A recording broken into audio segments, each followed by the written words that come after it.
What's up, gang? This is a Sony Trinitron PVM, or professional video monitor, model 1351Q. There's several models that look like this, but I'm going to show you how to decase it or break into it. First, you want to take off these 3 screws here.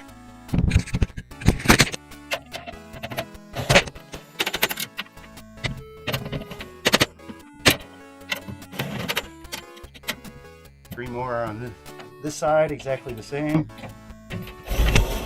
So there are a couple of different models. You have the PVM, which is a professional video monitor. There's also a BVM, which is a broadcasting video monitor. And then some of them in the model number will have MD, which is a medical display. You're going to want to take out screws. You can look for little arrows. There's one here, one here, one here, one here, and I think there's one underneath right here. And that's, now that we have all the screws out, you just want to kind of grab here in the middle, shimmy a little bit, and pull straight out. Fingers, and it'll just slide off the back here. Nothing else holding it in. So next, what we want to do is pull over here to the left side. There's a board hanging on the side here. That is our power board. And let me get down a little lower here.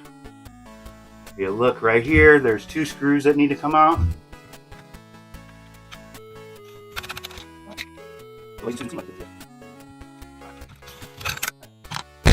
Now this board will just, you want to lift up and then out. Lift up and it'll come in. Now we want to take off this plug here, this one here, and down here we have 2 as well. There's one going this corner. Now on the bottom, these are threaded through. So you just want to flip the tab up, pull it out, flip the tab up, pull that out. And then there's one more here. Alright, so now straight. We have on the top here, we have 2 more screws. Take out this shield.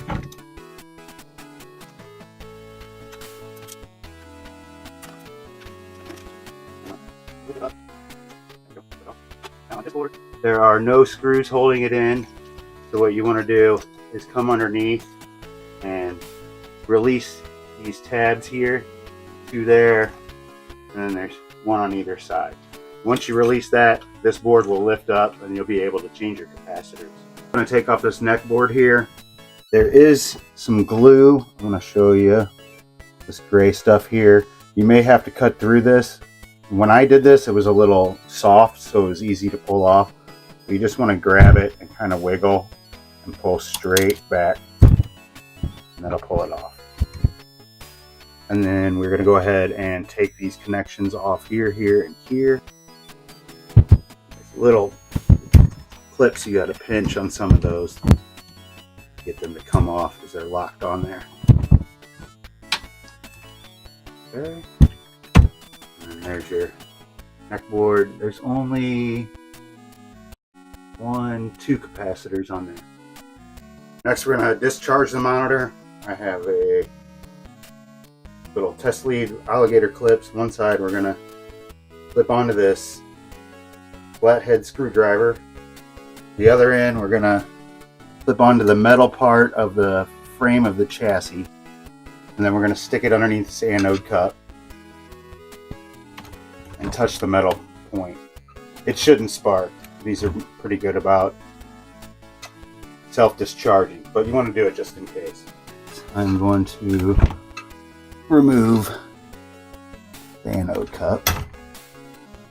There's 1 screw that's down here in the very center on the bottom. You'll have to tilt the monitor up a little bit to get to. Once you do that, then this kind of just slides out like it's on a shelf. But you want to go through here and take some good pictures of where all your connections are, so that way it's easy for you to put it all back together. There's a really tough one to get that you have to put in first. It's in the very back here. But that's how you get to boards that will just slide out. And then there's just a few screws that hang on to this main PCB, and then you pop it out just like you did the other board.